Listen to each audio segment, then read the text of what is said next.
Hi friends, ഇന്ന് ഞാൻ നിങ്ങളോട് സംസാരിക്കാൻ പോകുന്നത് ബ്രക്സിസത്തെ പറ്റിയിട്ടാണ്. അതായത് പല്ലിങ്ങനെ ഉരുമ്പുന്ന സ്വഭാവമുള്ള ആൾക്കാരെ പറ്റിയിട്ടാണ്. ഈ ഒരു സ്വഭാവമുള്ള ആൾക്കാരുടെ ഒരു പ്രത്യേകത എന്ന് വെച്ച് കഴിഞ്ഞാൽ നമ്മൾ ഈ ബ്രക്സിസത്തിന് അല്ലെങ്കിൽ പല്ലുരുമ്പുന്ന സ്വഭാവത്തിന് അടിമപ്പെടുത്തിയിട്ടുണ്ട് എന്ന് മനസ്സിലാക്കാൻ ബുദ്ധിമുട്ടായിരിക്കും. കാരണം ഈ ഒരു സ്വഭാവം കൂടുതലും കാണിക്കുന്നത് രാത്രിയിലാണ്.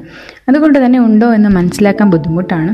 ഇത് ഇങ്ങനെയുള്ളൊരു സ്വഭാവം കണ്ടിന്യൂ ആയിട്ട് തുടർന്ന് പോവുകയാണെങ്കിൽ നമ്മുടെ പല്ലിന് ഒരുപാട് പ്രശ്നങ്ങൾ ഉണ്ടാക്കുന്നുണ്ട്. അതുപോലെ ജോയിൻറ്റിനും നമ്മുടെ പല്ലിന് തേയ്മാനം സംഭവിക്കുക, പല്ല് പൊട്ടിപ്പോവുക, പല്ലിളകുക, അതോടൊപ്പം നമ്മുടെ ജോയിൻറ്റിൽ നമ്മുടെ വേദന വരിക, നമുക്ക് വായ അടക്കാനും തുറക്കാനും ഒക്കെ ബുദ്ധിമുട്ടുണ്ടാവുക, പല്ല് തേയ്മാനം സംഭവിക്കുന്നതിൻ്റെ ഭാഗമായിട്ട് പല്ല് പുളിപ്പ് വരിക, തലവേദന, അതുപോലെ തന്നെ ചെവി വേദന, നമുക്ക് നമ്മുടെ ജോയിൻറ്റിൻ്റെ ചില ഭാഗങ്ങളിലൊക്കെ വേദന, ഇതൊക്കെയാണ് ഇതിൻ്റെ ലക്ഷണങ്ങളായിട്ട് നമ്മൾ കണ്ടുവരുന്നത് കൂടുതലായിട്ടും.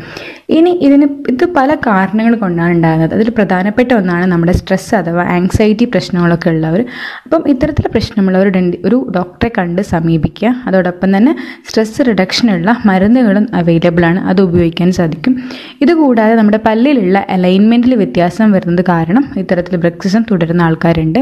അപ്പം അത്തരത്തിലുള്ള പല്ലിൻ്റെ പ്രശ്നം കൊണ്ടാണെങ്കിൽ നമുക്ക് അത് ട്രീറ്റ് ചെയ്യാൻ വേണ്ടി ബ്രിഡ്ജസും ക്രൗണും അതുപോലെ ഓർത്തോഡോണ്ടിക് ട്രീറ്റ്മെൻറ്റും മറ്റൊക്കെ അവൈലബിൾ ആണ്. അത് ഉപയോഗിച്ച് നമ്മുടെ പല്ലിൻ്റെ മാൽ അലൈൻമെൻറ്റ് ട്രീറ്റ് ചെയ്തത് വഴി നമുക്ക് ബ്രക്സിസം ഒഴിവാക്കാം. പിന്നെ മറ്റൊരു വഴിയാണ് നമ്മുടെ ഈ ഒരു മൗത്ത് ഗാർഡ് നമുക്ക് ഉപയോഗിക്കാം. അതായത് ഇത്തരത്തിലുള്ള മൗത്ത് ഗാർഡ് നമ്മുടെ വായിൽ വയ്ക്കുന്നത് വഴി നമ്മുടെ രണ്ട് പല്ലും കടിക്കുന്നത് വഴി പല്ലിനുണ്ടാകുന്ന ഡാമേജുകൾ ഒരു പരിധിവരെ ഇല്ലാതാക്കാൻ നമുക്കിത് സാധിക്കും. അപ്പം ഇത്തരത്തിലുള്ള മൗത്ത് ഗാർഡ് ഉപയോഗിക്കുന്ന വഴി നമ്മുടെ പല്ലിനെ ഈ ഒരു ബ്രക്സിസം കാരണം ഉണ്ടാകുന്ന പ്രശ്നങ്ങളിൽ നിന്ന് നമുക്ക് സംരക്ഷിക്കാൻ പറ്റും.